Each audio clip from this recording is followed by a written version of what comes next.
9 de noviembre de 2025 a las 2:15 hora local. Un grupo de 12 drones UJ-22 Airborne, volando en formación de combate dispersa, se desliza sobre las oscuras aguas del Mar Negro. Su objetivo, el vital depósito de petróleo en Bardiska, Crimea, un nudo logístico tan vital para el frente sur que los rusos lo llamaban intocable. Claro, hasta que los ucranianos decidieron probar si eso era cierto. Tras volar 500 kilómetros en un silencio casi total, manteniéndose a 20 metros sobre las olas para esconderse bajo el lóbulo del radar principal de Sebastopol, los motores funcionaban a temperatura óptima y el combustible estaba por encima del punto de no retorno. Todo parecía normal, hasta que una silueta rápida emergió de la bruma costera.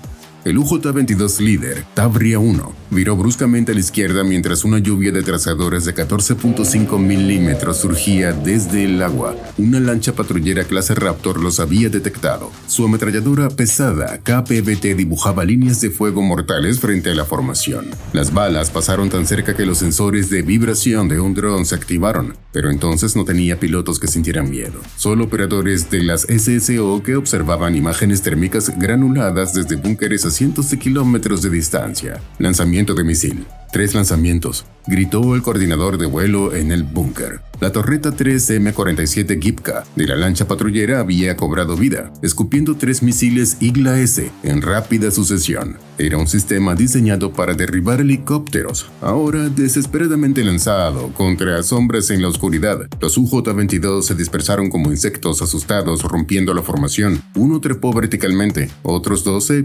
pegaron tanto a las olas que sus altímetros emitieron alarmas de proximidad. Un misil perdió su bloqueo de calor inmediatamente, confundido por el reflejo del agua. Otro detonó prematuramente a 500 metros, su espoleta de proximidad engañada por un señuelo infrarrojo. Pero el tercero encontró su objetivo, el UJ-22 Tavria 12, el último de la formación. Se convirtió en una breve bola de fuego de magnesio y fibra de carbono que se desintegró sobre el Mar Negro. 11 supervivientes se reagruparon, ganando altitud bruscamente para saltar los acantilados de la costa. Habían superado la primera línea, pero Bardiska y las verdaderas defensas aéreas de Crimea aún estaban a 50 kilómetros tierra adentro. Fue entonces cuando la batería S-400 Triumph, estacionada cerca de la base aérea de Belbek, los iluminó. El radar 92N6C Gravestone del sistema había estado rastreando contactos intermitentes durante minutos, pero el operador los había descartado como ecos de tierra o interferencias. Ahora, al cruzar la costa, los 11 contactos se movían al unísono. El operador cambió el sistema de búsqueda a control de fuego. Pero estos no eran misiles Tomahawk ni cazas F-16, eran UJ-22 Airborne. Sus fuselajes construidos con polímeros compuestos y fibra de carbono ofrecían una sección transversal de radar minúscula. Para el radar multimillonario del S-400 no eran águilas, eran gorriones volando en una tormenta. El operador ruso estaba a punto de descubrir por qué su sistema de defensa aérea de 1.000 millones de rublos, diseñado para derribar bombarderos B-2, sería puesto en ridículo por un dron que costaba menos que la factura de vodka de la última fiesta del almirante en Sebastopol. Mientras los UJ-22 se adentraban en Crimea, se pegaron al terreno, descendieron a 30 metros usando cada colina, cada viñedo y cada línea de árboles como máscara. Para el radar del S-400, los 11 drones no eran objetivos sólidos, sino fantasmas, parpadeos intermitentes que desaparecían en el desorden del terreno antes de que el sistema pudiera calcular una solución de disparo. El comandante de la batería apretó los dientes. No podía obtener un bloqueo lo suficientemente estable para los misiles 48N6DM, y malgastar un misil de $10 millones en un quizás era un suicidio para su carrera. Incapaz de fijar, los objetivos están enmascarados por el terreno, gritó por la red de mando. Solicito QRF aéreo, vector de caza a estos contactos ahora. Una alarma sonó en la cabina de un Su-30SM que estaba en alerta de reacción rápida a 40 kilómetros de distancia. El piloto activó la postcombustión, elevándose en la noche con una orden simple: cazar y destruir 11 fantasmas que su defensa aérea más avanzada no podía tocar. El caza Su-30SM era una plataforma de armas completamente diferente. No era un sistema estático en tierra, era un depredador con su propio cerebro y el radar N011M BARS-R, uno de los más potentes del arsenal aéreo ruso. A diferencia del S-400 en tierra, su radar Lockdown, Shutdown no tenía problemas para filtrar el desorden del terreno y distinguir los 11 UJ-22. El piloto seleccionó al líder del grupo y obtuvo un bloqueo de arma. Saslon 1, tengo tono, autorización para disparar, comunicó. Autorizado, respondió el controlador de tierra. Un misil R-77, el equivalente ruso al AMRAAM, cayó del ala del caza antes de que su motor cohete se encendiera, acelerando a Mach 4. El UJ-22 líder intentó evadirlo, pero el misil no se dejó engañar. Después de todo, cuando tu oponente cuesta $2 millones, la cortesía no incluye dejarlo escapar. 3 segundos para el impacto. 2 segundos. La ojiva de fragmentación de 22 kilogramos detonó, pulverizando al UJ-22 en una nube de resina epoxi y cableado. 10 drones restantes. Pero esta primera muerte creó un problema catastrófico. Los 10 drones supervivientes ejecutaron su doctrina de dispersión de objetivo saturado, separándose instantáneamente en todas direcciones, directos hacia la base de Bardiska, y entraron justo a la zona letal de una batería Torre M2 que defendía el depósito. El operador del Tor en pánico vio su pantalla de radar explotar en objetivos. De repente tenía 10 drones fríos moviéndose erráticamente, más un objetivo caliente. Y amigo, cruzando el mismo espacio aéreo a alta velocidad para readquirir sus blancos. Demasiados contactos. Tengo un amigo en la zona de muerte, gritó el operador del Tor. Ignora al amigo, derriba los drones. Fue la orden. En la confusión, el operador del Tor fijó el blanco más grande rápido que se movía erráticamente, el Su-30, que acababa de hacer un viraje brusco para perseguir a un dron. El sistema automatizado confirmó un blanco válido. El operador apretó el botón de disparo. Un misil 9M331D salió disparado verticalmente. En el puesto de mando central de Crimea, un coordinador vio la trayectoria del misil superponerse con la firma "Identificación amigo-enemigo" del caza. «Abortar, abortar. Estás disparando al Zaslon 1», gritó por la radio. Pero era demasiado tarde. El piloto del Su-30 ni siquiera vio el lanzamiento. Su sistema de alerta de radar gritó una advertencia de bloqueo de misil, pero era de un sistema terrestre amigo. Asumió que era un error por una fracción de segundo. La explosión partió el caza en dos. Los 10 UJ-22 supervivientes ignorados durante esos segundos fatales se abalanzaron sobre el perímetro del depósito de petróleo. Pero los defensores de Bardiska habían aprendido de ataques anteriores, sabían que los misiles podían fallar, habían posicionado múltiples nidos de ametralladoras pesadas Kord y cañones antiaéreos ZU-23-2 de la era soviética en un campo de tiro superpuesto, creando lo que llamaban el anillo de acero. No importaba por dónde entraran los drones, volarían hacia un muro de plomo. Si el Tor M2 era el bisturí de un cirujano, esto era un martillo de demolición. Su filosofía de enfrentamiento era muy simple: saturación. Era disparar, disparar, disparar y esperar acertar. Los 10 UJ-22 Airborne supervivientes se separaron acercándose desde 4 vectores distintos para dividir el fuego. En respuesta, los artilleros rusos hicieron lo único que podían: crearon zonas de muerte preestablecidas. En lugar de intentar rastrear los ágiles drones en la oscuridad, los artilleros de los ZU-23-2 simplemente apuntaron sus cañones dobles a los corredores de aproximación más probables y apretaron los gatillos. Cada cañón escupía 1600 balas de 23 milímetros por minuto. El aire se llenó de muros de trazadoras rojas, creando una red de plomo y explosivos que llenaba cubos de espacio aéreo. Los UJ-22 ejecutaron su maniobra de penetración final, una serie de sacudidas aleatorias y cambios erráticos de altitud diseñados para confundir el cerebro humano. Un operador de drones puede calcular la trayectoria, pero un artillero asustado disparando manualmente no. Tavria 4 impactó. «Está cayendo», gritó un operador de las SSO en el búnker. Uno de los drones, en medio de una sacudida, se había encontrado con una ráfaga de 12.7 milímetros de un Kord. Su motor se apagó y cayó en silencio.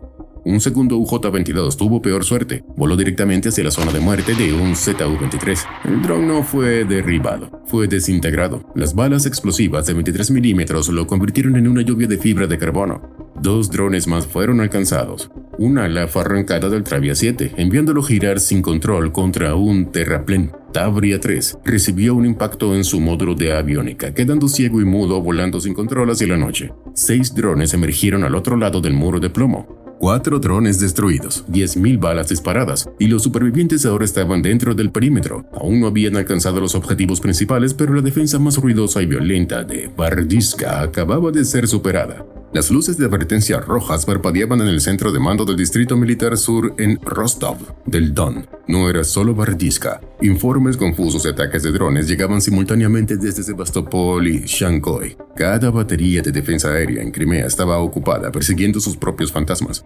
No habría refuerzos, los defensores de Bardiska estaban solos, pero también lo estaban los drones. Los 6 UJ-22 Airborne supervivientes se adentraron en el perímetro interior sabiendo que la defensa más letal aún estaba por delante. No era un arma cinética, era el Chipovnik Aero, un avanzado sistema de guerra electrónica que parecía un simple camión contenedor, pero en su interior había millones de rublos en equipos de interferencia.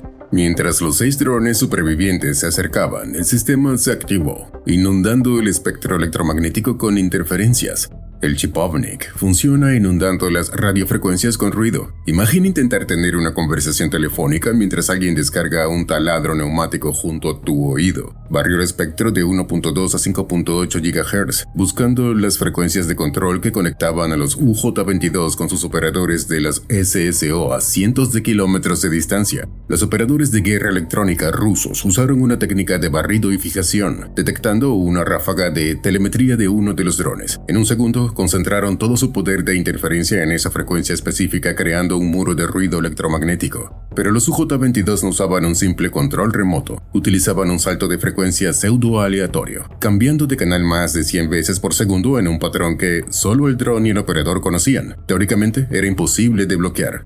Es como tratar de ligar con alguien en un bar ruidoso que cambia de idioma y de acento y solo su amigo al otro lado del bar entiende la secuencia. Los rusos contraatacaron con interferencia de barrera, inundando todo el espectro sin importar la frecuencia. El concepto era simple. Si no puedes ganar el concurso de susurros, simplemente enciende una motosierra. Se acabaron los susurros. Esto debería haber cortado por completo el enlace de control, pero los drones siguieron volando.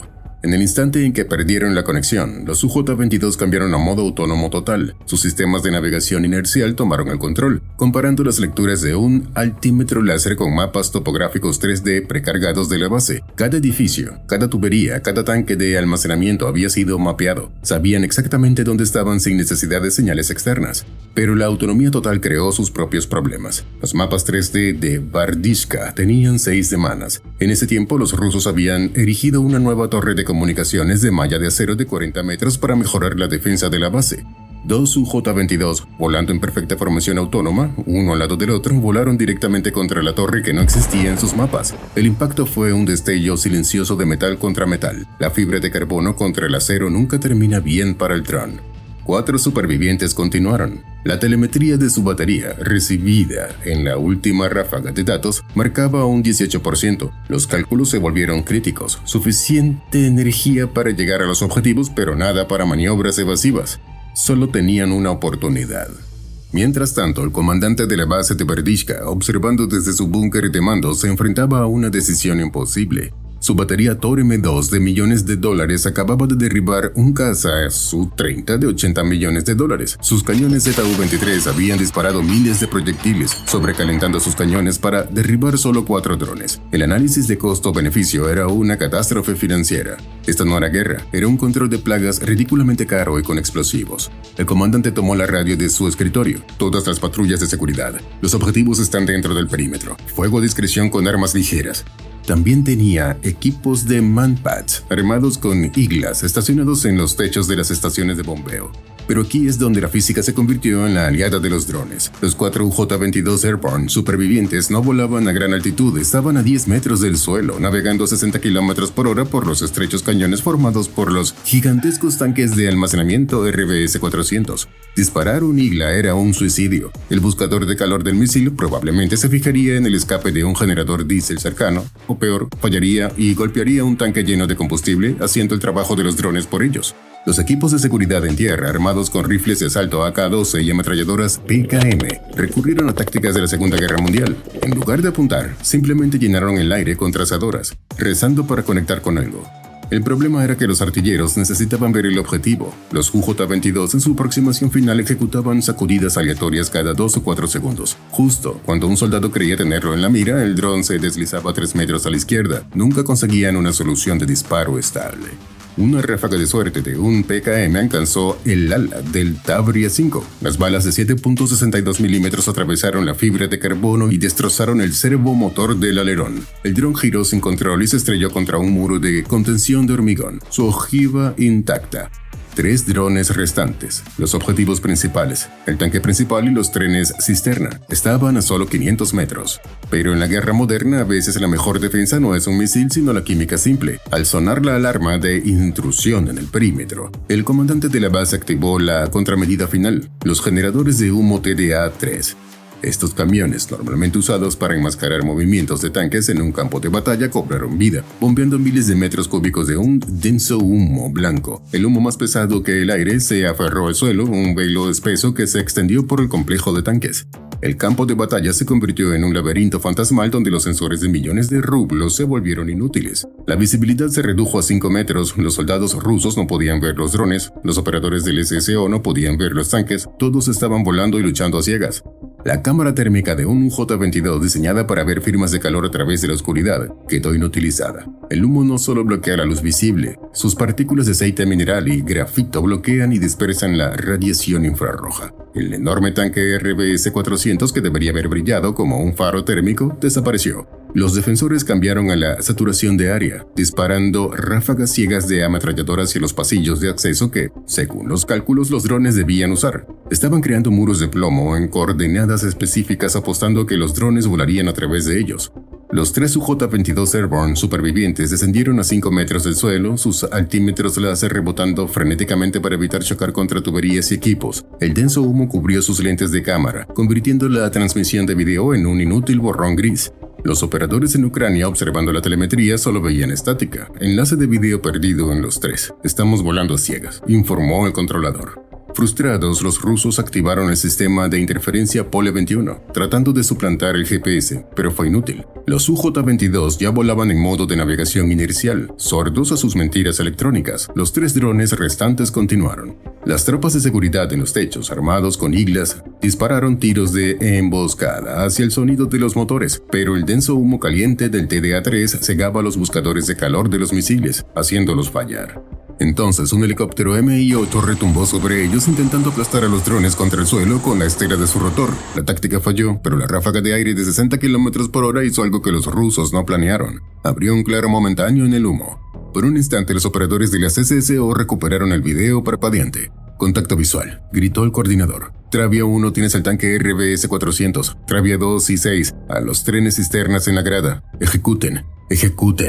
No hubo tiempo para maniobras evasivas, los 3 operadores de la SSO actuaron como uno solo. Travia 1, impacto en 3, 2, 1. El UJ-22 Travia 1 volando a 60 km por hora se estrelló contra la base del tanque RBS-400. Su ojiva EFP, penetrador formado explosivamente, detonó en el momento del impacto. No fue una gran explosión, fue un golpe quirúrgico. Un chorro de cobre fundido a 2000 grados centígrados perforó el muro de acero de media pulgada del tanque como si fuera papel de aluminio. El metal supercaliente vaporizó instantáneamente el combustible diésel en su interior, provocando un pico de presión masivo. El tanque se hinchó visiblemente antes de que sus respiradores de emergencia reventaran, escupiendo una columna de vapor de combustible sobrecalentado. 2 segundos después, Travia 2 y Travia 6 alcanzaron sus objetivos.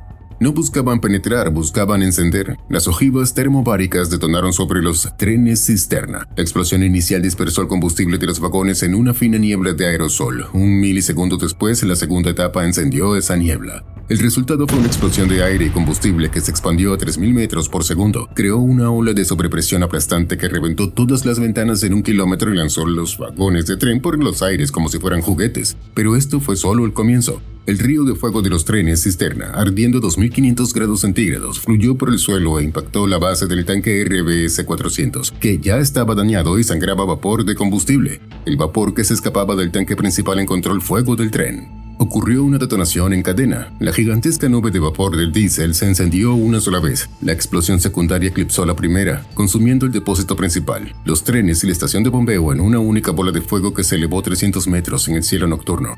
En el búnker de la SSO, la telemetría de los 3 drones se cortó en el mismo instante. El trabajo estaba hecho. La misión fue un éxito total. El fuego ardería durante 18 horas. El resplandor naranja brillante contra las nubes bajas fue tan intenso que fue claramente visible desde Simferopol, a más de 20 kilómetros de distancia, un pilar de humo marcando la destrucción del eje logístico más vital de Rusia en Crimea. El contador de la SSO en Kiev haría los cálculos más tarde. 12 UJ-22 habían destruido un caza Su-30 de 80 millones y cientos de millones de combustible e infraestructura. El Kremlin acababa de jugar una partida de ajedrez multimillonaria, solo para ver a su reina, el Su-30, comerse a su propia torre, el Tor M2, antes de ser barrido del tablero por un puñado de peones de plástico. El Kremlin había pasado una década construyendo Crimea para que fuera su fortaleza, pero las SSO acababan de demostrar que solo era una pila de combustible esperando una cerilla.